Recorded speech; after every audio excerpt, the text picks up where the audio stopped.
Assalomu alaykum, hurmatli yurtdoshlar, vatandoshlar. Bugungi brifingda Ixlos Nuri jamoat fondi haqida sizlarni batafsil tanishtirib o'tmoqchimiz. Ixlos Nuri jamoat fondi 2024-yil 22-noyabr sanasi bilan nodavlat notijorat tashkilot hisoblanib, Adliya vazirligi tomonidan o'z guvohnoma va ustaviga ega bo'ldi.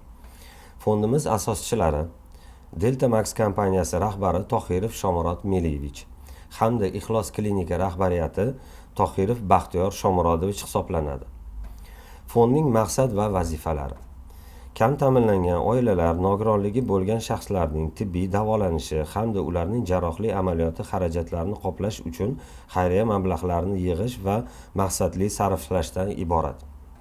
Voyaga yetmaganlarga tibbiy yordam ko'rsatish, samaradorligini oshirish uchun tibbiyot muassasalari bilan hamkorlik qilish.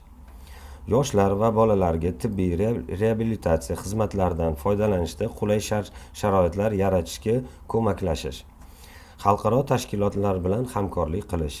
Xayriya faoliyati masalalari yuzasidan xalqaro tajribani o'rganish, natijalari yuzasidan qo'llanmalar ishlab chiqish.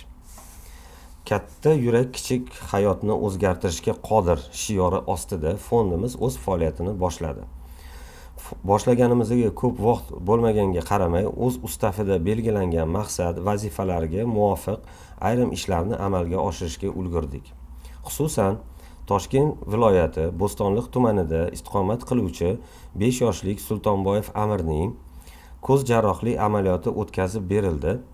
Amaliyot uchun 10.640.000 so'm mablag' sarflandi. Bundan tashqari, Respublika va ona salomatligi ilmiy tibbiyot markaziga kerakli bo'lgan jami 11 million so'mlik uskunalar hadya qilindi. Muhtaram yurtboshimiz Shavkat Mirziyoyev aytganlaridek, hech bir bola nogironligidan pushaymon bo'lmasligi, davlat, jamiyat e'tiboridan chetda qolmasligi kerak.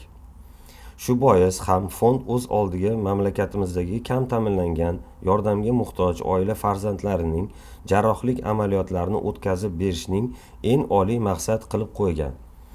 Shu fursatdan foydalanib, respublikamizdagi tadbirkorlarimizga mazkur savobli va xayrli ishlarimizda bizni qo'llab-quvvatlashligingizni so'rab qolamiz. E'tiboringiz uchun rahmat. Sog' bo'linglar, salomat bo'linglar.